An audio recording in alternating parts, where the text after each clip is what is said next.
네, 여러분 안녕하세요. 한 주간도 다 잘 보내셨나요? 네, 우리 이번 시간에는 의료 형법에 대해서 공부하도록 하겠고요. 다음 주에 의료 책임법을 할게요. 그리고 이번 시간에 인과관계까지는 안 나갈 거고 의료 형법이어서 형법 총론에 있는 과실 부분에 대해서 조금 여러분 다 아시겠지만 모르는 학생들도 있을 것 같아서 그쪽을 중점적으로 공부하고 어, 형사 판례든지 민사 판례든지 그 인과관계는 상당 인과관계서를 취하기 때문에 그 인과관계 부분을 다음 주에 어, 의료 책임법 하면서도 같이 공통되는 영역이기 때문에 그때 설명을 드릴게요.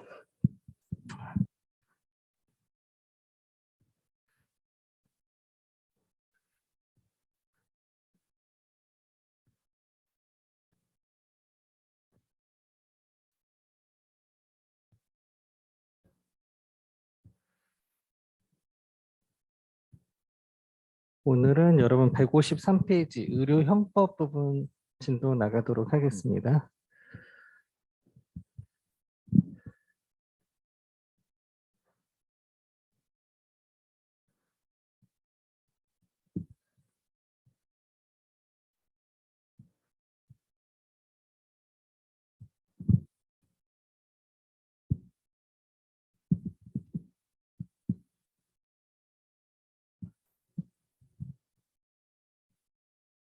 목차 보시면 의료형법의 의의에 대해서 공부하고 로마자 2번으로 의료형법상 행위, 우리 형법에서도 행위가 무엇인지 독일에서 논의가 한 100여 년간 있었거든요. 근데 결론은 범죄인 게 행위고 범죄 아닌 게 행위가 아니다라는 결론이에요. 와, 우리 100년 벌었어요. 네, 독일에서 이 논의가 한창 진행됐을 때 우리 행위냐 아니냐에 대해서 100년간 논쟁하고 있었을 때 우리 결론을 벌써 어, 범죄인 게 행위고 범죄 아닌 게 행위가 아니다. 100년 번 거예요. 아, 여러분 뭐 혹시 이 중에 뭐 재수했거나 뭐 삼수한 학생들이 있을 텐데 1, 2년 정도는 뭐 아무것도 아니라고 생각하시면 돼요.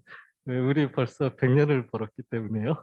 그래서 노마자 2번에서 이제 의료형법상 행위는 어떤 게 행위가 되는지 그거 공부하도록 하겠고요.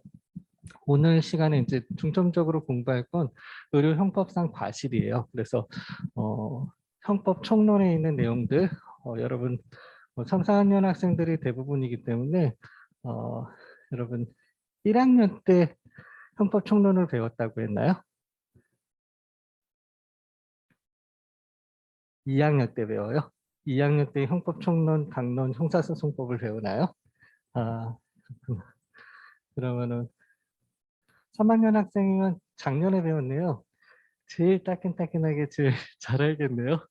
2학년 법학과 2학년 학생들 있나요? 지금 정도면 과실이 지나갔을 것 같은데 2학년 학생이 지금 제일 잘 알겠네요. 4학년 학생들은 조금 기억이 없어졌을 것 같기도 하고 비법학과 학생들도 있기 때문에 우리가 기본적인 사항을 좀 공부해 보도록 하겠습니다. 의료용법상의 과실은 어떤 건지 천천히 봐볼게요. 우리가 2주차에 제가 코로나 바이러스 걸려서 휴강하고 3주차부터 수업을 했는데요. 3주차 첫 수업에 이제 수업 나갔던 게 형법의 유형에 대해서 공부를 했어요. 형법에 의의해서 개념, 뭐 형법의 특성, 그리고 형법의 유형 이렇게 쭉 한번 보여드렸는데 형법의 유형을 보면 협의의 형법은 형법전이죠. 1953년도에 제정이 돼서 지금 2021년 12월 9일 이게 지금 현재 현행 형법이죠. 광해 형법은 제재가 형벌로 규정된 것은 명칭과 상관없이 형법이라고 되어 명칭과 상관없이 뭐 의료법에도 제9장에 벌칙 조항이 있고 이런 식으로 제재가 형벌로 규정된 것은 그 법명이 어떻게 돼 있든지 다 형법이라는 거죠. 그래서 광의의 형법이에요. 의료형법의 의료법의 유형을 보면 좁은 의미의 의료법은 의료법 지금 현행 사용하고 있는 의료법이 이제 좁은 의미의 의료법이고 넓은 의미의 의료법은 의료와 관련된 사항을 규율하는 모든 법규범이 넓은 의미의 의료법이에요. 그래서 지금 한 12개의 법률 정도를 출연한 건데 이제 여기 출연한 건 의료법상 의료인들이 의료인이 되기 위해서 이제 국가시험을 보는 의료관계 법규 과목 12개 정도를 대표적으로 올려놨고 이거 말고도 의료 관련된 법은 굉장히 많죠. 그래서 그런 걸 다 통칭해서 넓은 의미의 의료법이구나 라고 하시면 될 것 같습니다. 의료형법의 개념을 보시면 광의의 의료형법은 의료 영역의 기초 규범을 관리하는 법이 넓은 의미의 광의의 의료형법이에요.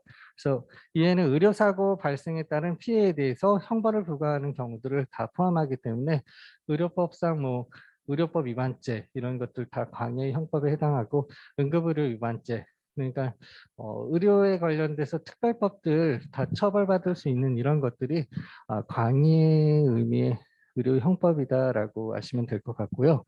가장 좁은 의미의 의료형법을 보시면 의료사고에 대한 의료인의 형사책임을 다루는 법이 가장 좁은 의미의 의료형법이어서 즉 의료사고 책임법의 하나로서의 의료형사책임법을 지칭하는 것으로서 형법전 가지고 의료 관련된 것을 처벌하는 게 이제 가장 좁은 의미의 의료형법이다라고 생각하시면 돼서 의료사고에 대해서 형법 제268조 업무상 과실치사상죄를 처벌할 수 있는데 이런 것들이 이제 가장 좁은 의미의 의료형법이고 또 사람의 뭐 침습행위가 일어나는 거기 때문에 신체 침습이기 때문에 257조 상해죄가 적용된다고 하면은 또 이런 형법전으로 규율할 수 있는 것이 가장 좁은 의미의 의료형법이에요. 그래서 여러분 뭐 2학년 1학기 때 형법 총론 시간에 다 공부하셨겠지만 형법전의 구성을 보면 형법 총론과 강론으로 이루어져 있어요. 그래서 형법 총론은 범죄와 형벌에 관한 일반적인 규정을 나타낸 것이어서 범죄와 형벌에 관한 공통적이고 일반적 규정으로서 실질적 의미의 형법에 널리 적용돼요. 그래서 판덴텍 시스템이라는 게 뭐 어려운 게 아니고 1차 방정식이에요.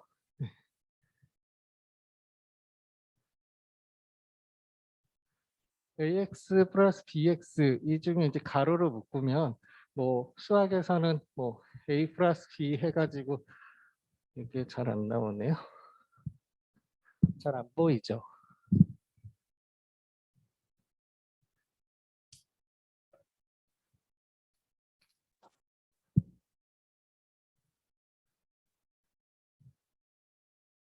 다 안 나오네요. 앞으로 x를 빼면 네, 이 x ax 플러스 b 가로 앞에 x 이 부분이 공통적인 것 형법 총론적인 부분이 공통적인 거 앞으로 빼는 게 형법 총론이라고 생각하시면 돼요. 그리고 이 강론의 내용들이 A 플러스 B에 해당하는 거여서 이렇게 구성되어 있는 걸 판덴텍 시스템이라고 이야기를 하죠. 어이구. 그래서 이 X 일반적인 공통적인 거 뭐 형법 총론에서 말하는 고의라든지 뭐 공동정범, 죄수 이런 것들은 그때그때 또 얘기할 수가 없잖아요. 그런 공통적이고 일반적인 사항은 한 번에 얘기하겠다라고 해서 형법 총론에 다 넣어 놓은 거예요. 그래서 영미법에서 보면 커먼로에 해당하는 게 형법 총론에 해당하는 거고 형법 총론은 형법 제8조를 보시면 본법 총칙은 타 법령이 정한 죄에 적용한다. 단 그 법령에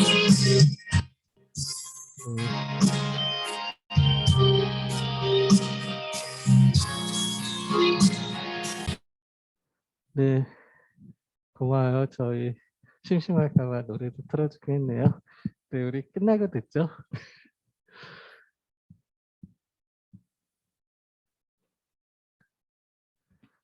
네, 그래서 공통적인 거는 앞에 다 판택 시스템에 의해서 앞에 어, 범죄와 형벌에 관한 일반적 규정을 정해놓은 게 형법 총론이고, 범죄와 형벌에 관한 공통적이고 일반적 규정으로서 실질적 의미의 형법에 널리 적용된다라고 해서, 실질적 의미의 형법은 요거죠. 넓은 의미의 형법을, 광의 형법을 이야기하는 거예요. 그래서 형법 전뿐만 아니라 범죄와 형벌이 규정되어 있는 명칭과 상관없이 넓은 의미의 이 형법에 다 적용이 되는 거죠. 형법 제8조에 의해서 범법 총칙은 타 법령에 정한 죄에 적용을 하는데, 단 그 법령에 특별한 규정이 있는 때에는 예외로 한다라고 되어 있어서, 일반적으로는 다 형법 총론 규칙이 다 적용이 돼요. 이게 일반적 귀속론이라고 이야기를 하죠. 그리고 형법 강론은 범죄가 될 행위를 개별적으로 유형화하고 각개의 범죄에 대해서 형벌의 종류와 범위까지 규정한 것이 형법 강론이죠. 우리 형법 총론은 수업을 들었던 학생들은 다 잘 알겠지만은 수업 안 들은 학생들도 있기 때문에 다시 한번 말씀드려봤어요.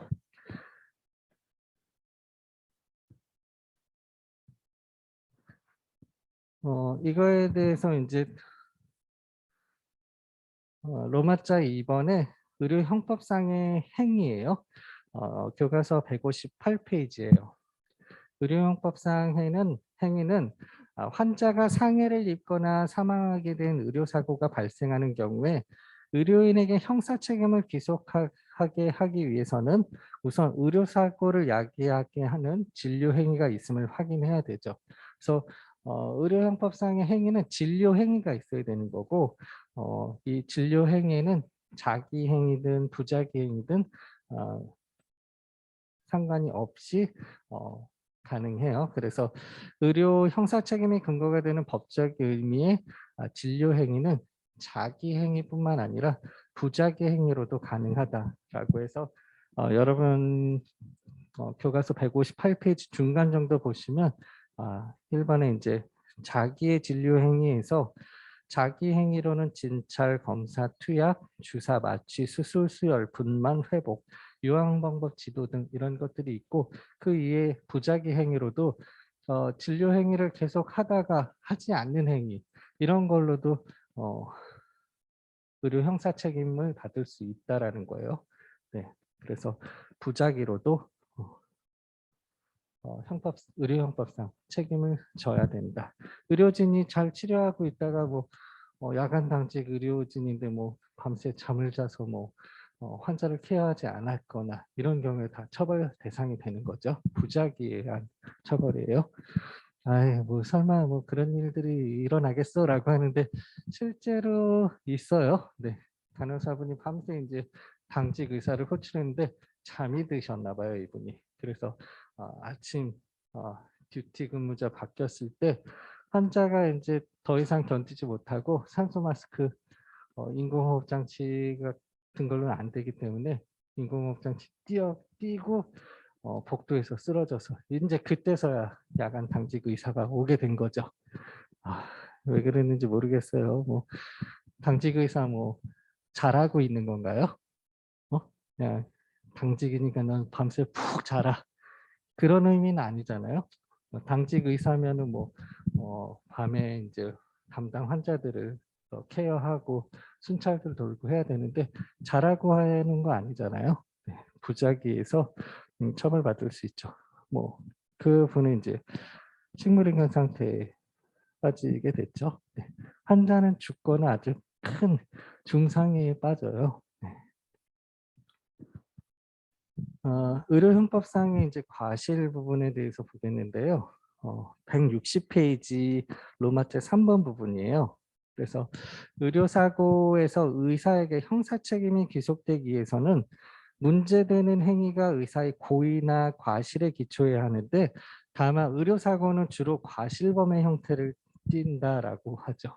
일부러 환자를 죽이려고 하지 않은 이상 의료사고는 이제 과실범 영역에 속하게 될 거예요. 그래서 우리 형법은 기본적으로 고의범, 단독범을 처벌하는 규정을 산정해 놓은 법이 우리 형법이에요. 그래서 예를 들어서 이제 고의범이라고 다 처벌할 수는 없고, 예를 들어서 초등학생이 박물관 가서 이제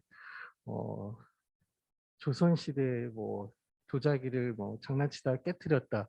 우리 뭐 남의 물건을 해하게 하면 손괴죄로 처벌받게 돼 있는데, 이 초등학생 실수로 한 거잖아요.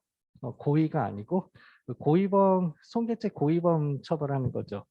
실수한 이 초등학생 처벌할 수가 없고, 형사책임 무능력자 그걸 빼고서라도 과실범은 처벌하지 않게 돼 있어서 손괴죄 처벌 안 되는 거죠. 대신에 부모한테 이제 민사상 손해배상 청구는 가능하겠죠.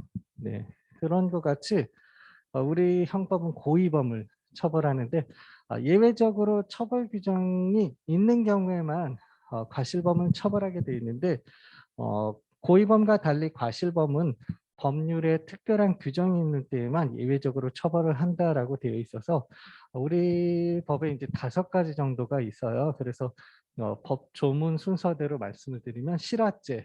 예전에 우리 집들이 다 목조가옥이어서 한 집 타면 그 동네 쫙 타죠. 네, 그래서 이거는 실수로 불을 냈다 하더라도 피해가 워낙 크기 때문에 실화죄는 과실로 불을 내서 뭐 손괴하고 한 걸 실화죄는 처벌을 한다라는 게 형법 제 170조, 171조예요.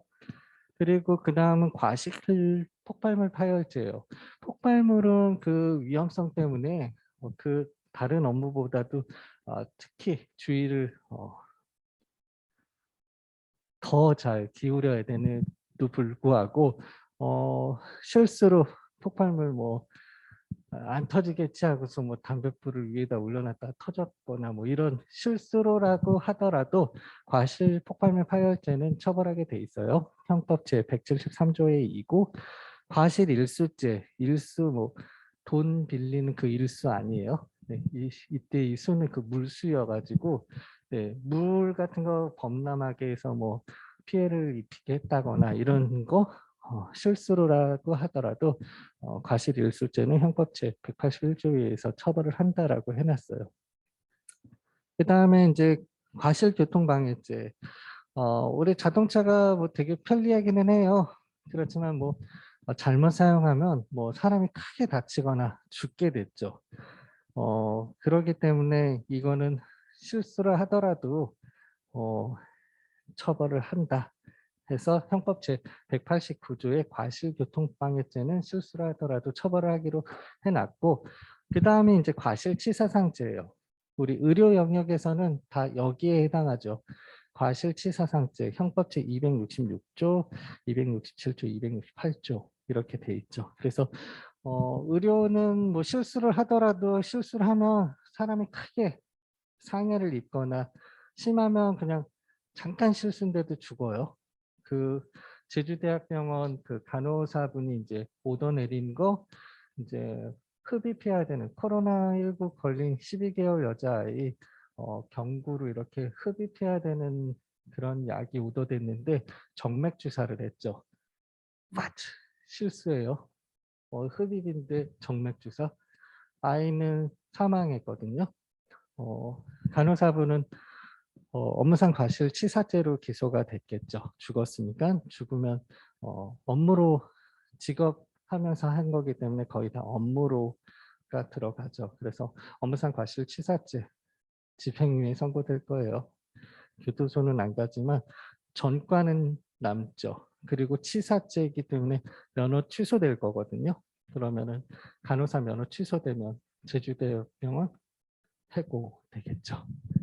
그래서 직장 해고되는 거 말고는 뭐 집행유예니까 다른 불이익은 없을 거예요. 면허증 뭐 사망으로 취소되면은 3년 이내에는 재발급 안 되니까 3년 뒤에 보건복지부에 다시 면허증 재발급 신청하면 나오죠. 네, 그래요. 그래서 과실범에서 보면은 거의 과실교통방해죄나 과실치사상죄가 거의 실제 업무에서 한 80% 이상이 이 두 개의 과실범에서 다 나와요. 뭐 그래서 이 두 가지를 잘 보시면 되는데 의료에서는 이제 과실치사상죄가 적용이 되는 거죠. 그래서 우리 의료용법상 과실을 보시면 형법 제14조에서 형법 제14조가 과실범 규정이에요. 정상의 주의를 태만함으로 인해서 죄의 성립 요소인 사실을 인식하지 못한 행위, 죄의 성립 요소인 사실을 인식하지 못한 행위, 인식 없는 과실이에요. 네.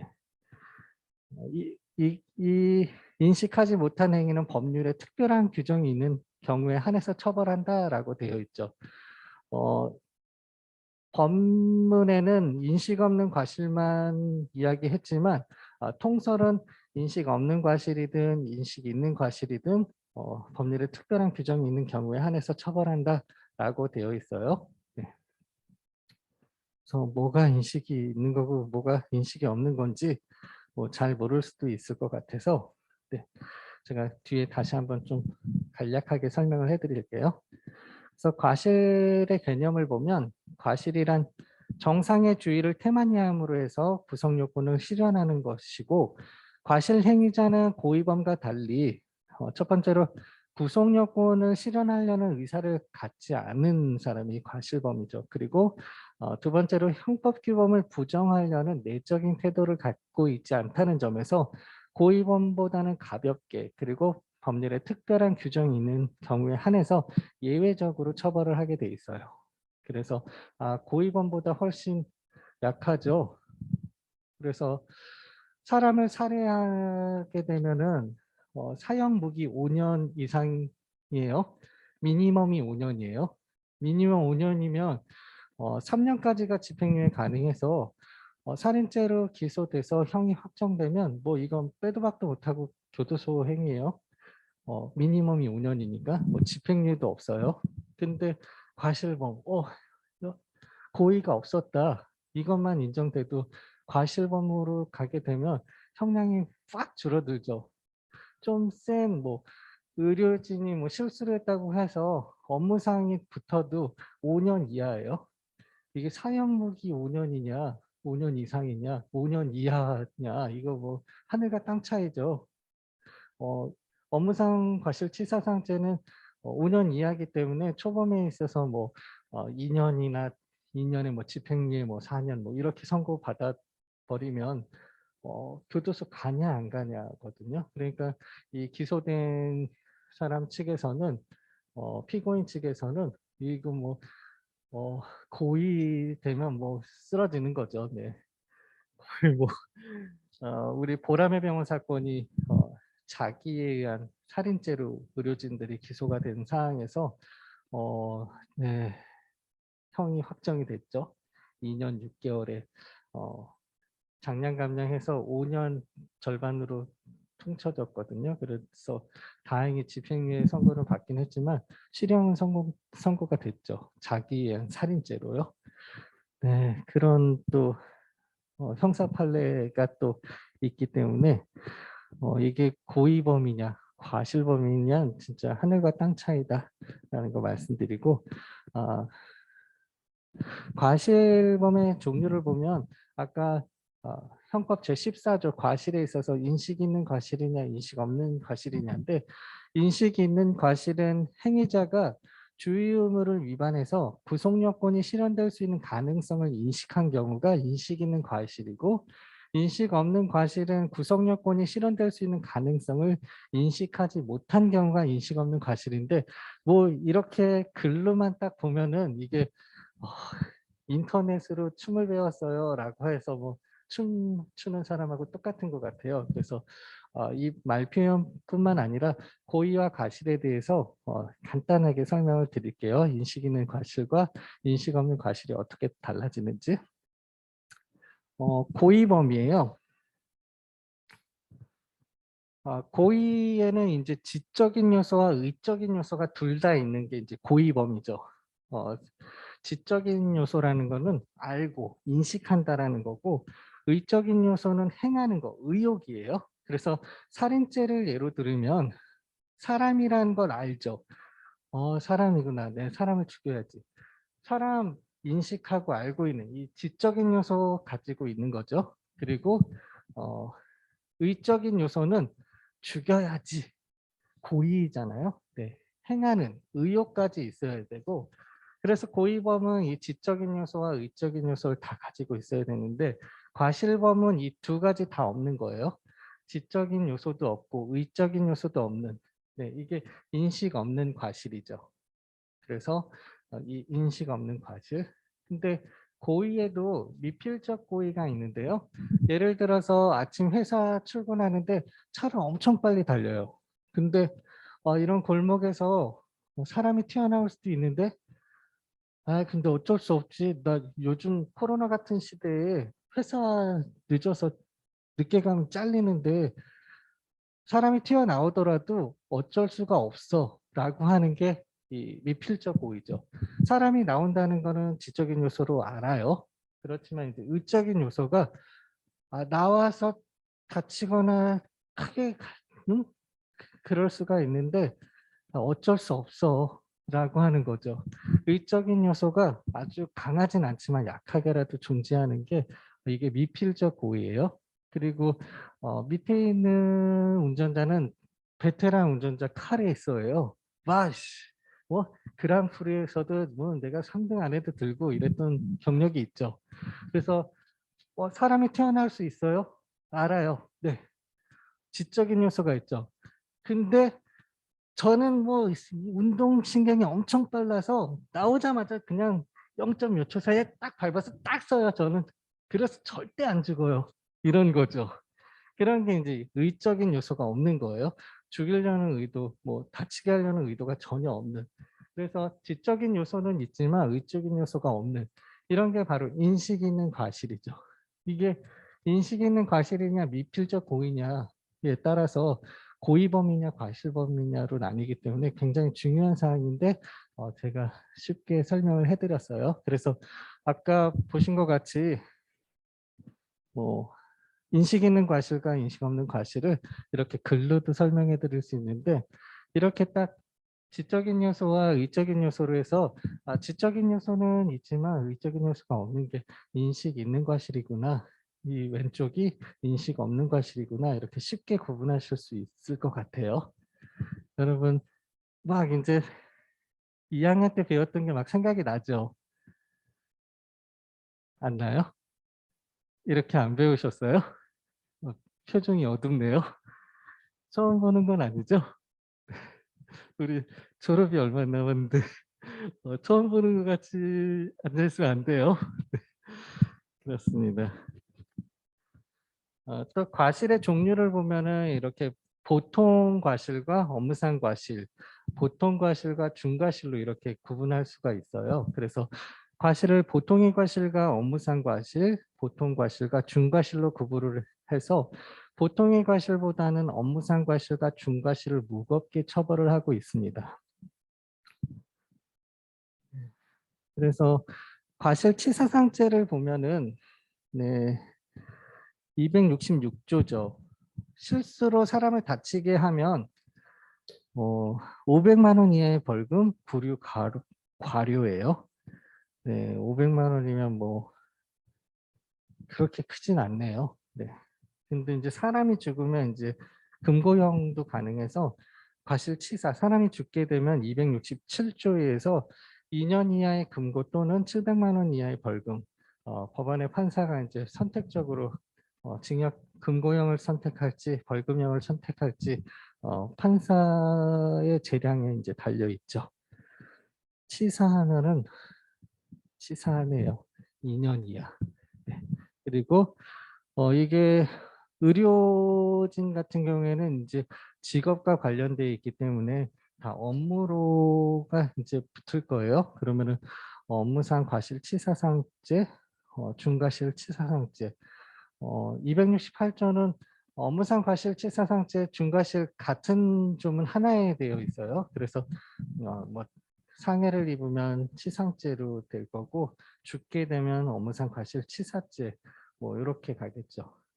같은 조문에 있기 때문에 형량은 5년 이하의 금고 또는 2천만 원 이하의 벌금에 처해지는 거죠. 그래서 여기까지는 여러분들 이미 다 잘 아시고 있는 내용이어서 네, 다시 한번 리마인드 시켜드렸고요. 업무상을 다시 한번 말씀드리면 판결문의 입장이에요.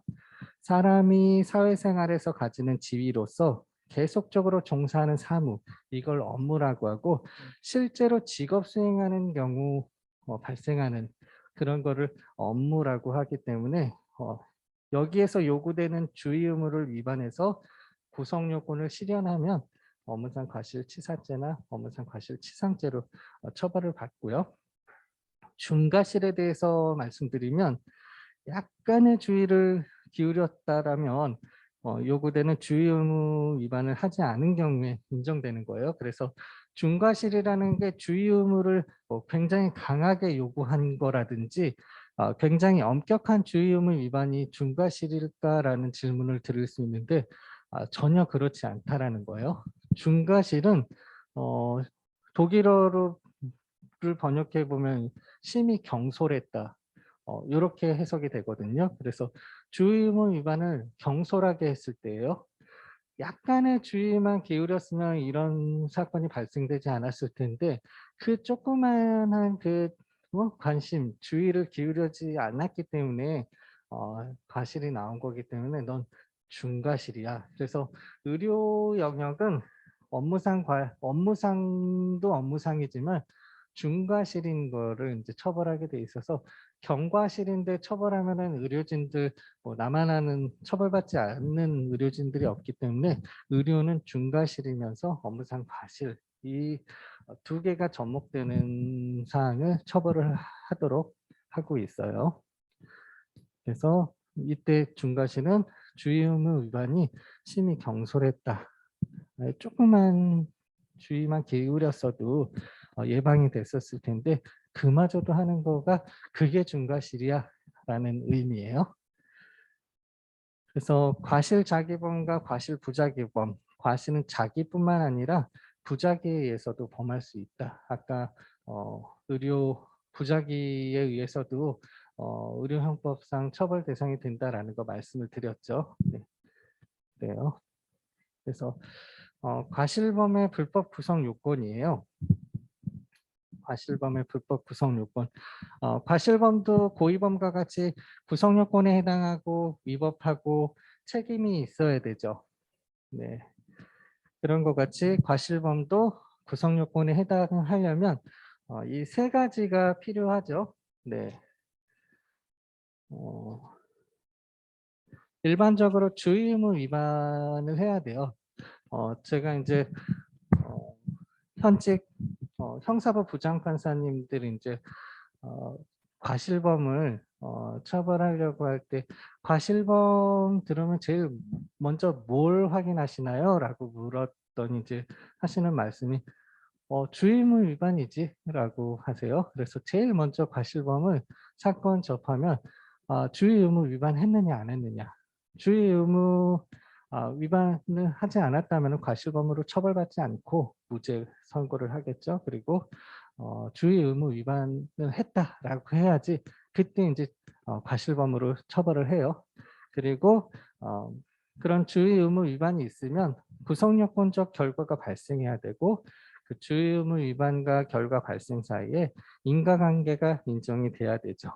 그래서 과실범의 체계를 보시더라도 과실범도 구성요건에 해당하고 위법하고 책임이 인정될 때 성립이 돼요. 우리 고의범 할 때 범죄 성립의 3요소 여러분 너무 잘 공부하셨죠.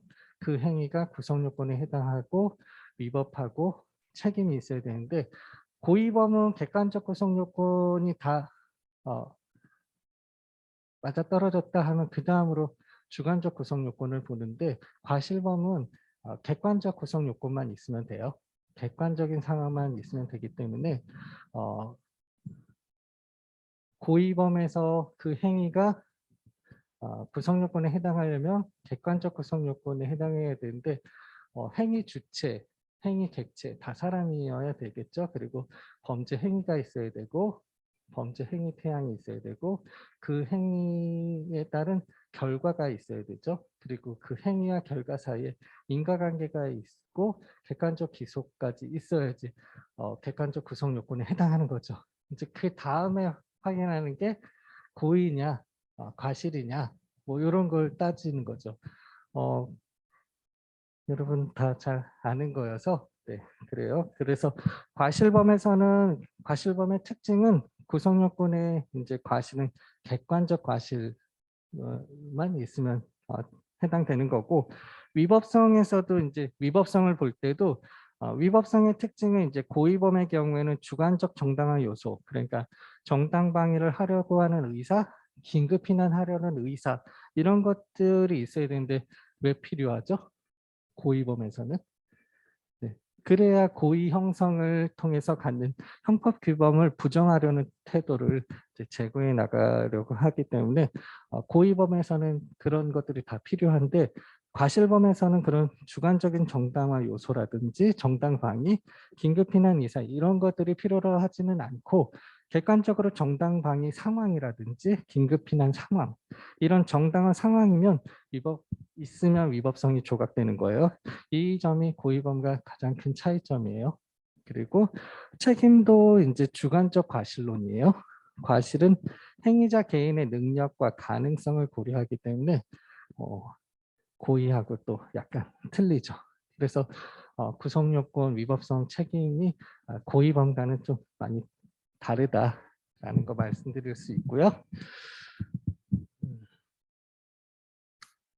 그래서 이번 시간에 이제 제일 중요한 주의의무 위반이냐 판례는 이제 주의의무 개념이 굉장히 중요하게 된 거죠. 판사들 딱 사건 과실범 받으면 주의의무 위반했냐 안 했느냐를 판단해야 되기 때문에 주의의무가 뭔데 이게 아주 중요한 사항이에요. 그래서 주의의무 위반은 정상의 주의를 태만히 하는 것이 형법 제14조 정상의 주의를 태만히 하는 게 주의의무 위반인데 정상의 주의가 무엇이고 언제 태만해야 한다고 볼 수 있는지가 이제 문제가 되는데 그래서 주의 의무 개념을 보시면 판례는 주의 의무는 정상의 주의를 태만히 하는 것이다 라고 해서 요컨대 판례는 주의 의무를 구성요건적 결과 발생에 대한 인식, 결과 예견 의무죠. 그리고 그에 따라 회피 의무, 결과 회피 의무 이 두 가지로 이제 보는 거예요.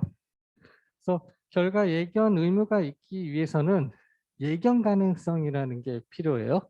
그래서 예견 가능했는데도 불구하고 그 결과 예견 의무를 위반했고 회피해야 되는데 회피 의무도 안 했으니까 주의 의무를 다하지 않았네 라는 건데 우리 형법이 제정된 게 1953년이죠. 그래서 1940년대, 50년대 우리 사회가 뭐 그렇게 막 발전하고 뭐 산업화되기 전이에요. 막 1945년 일제치하에서 이제 막 광복하고 뭔가 좀 하려고 하니까 1950년도 이제 6.25 전쟁 발발해서 3년간 전쟁 치르고 딱 53년에 딱 제정된 법이어서 산업화가 무슨 말이에요. 뭐 지금같이 이렇게 발전할 줄 몰랐었던 거죠.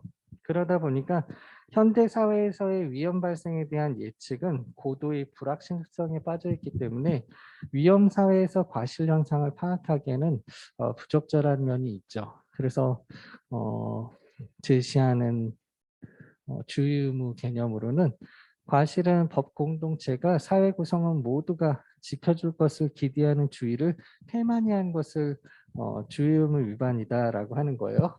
그래서 예를 들어서 음주운전 우리 처벌을 하고 있는데 사람에 따라서는 한 소주 한두 잔 먹으면 나 운전이 더 잘 돼 이렇게 말할 수 있는 사람도 있어요. 그렇지만 우리 법 공동체가 음주운전은 위험한 것이기 때문에 절대로 술 마시고 운전하면 안 되고 그렇게 안 하면 이 사람은 처벌된다라고 하는 것이죠. 네. 그래서 법 공동체가 그렇게 법 규범만 해놨더라도 그런 결과가 발생할지 안 발생할지는 몰라요. 그렇지만 우리 공동체가 음주 운전에 있어서는 처벌을 한다라고 한 걸 지켜라라는 게 주의를 태만히 안 한 게 되는 거죠. 먹고 하면은 주의를 태만히 한 거예요. 네. 그래서 교통사고 관련해서 음주운전 얘기를 말씀드린 거고요. 잠깐 우리 한 53분이니까는 한 4시 10분까지 좀 쉬고 2교시 시작할게요. 2교시는 형사 판결문을 같이 한번 보도록 하겠습니다.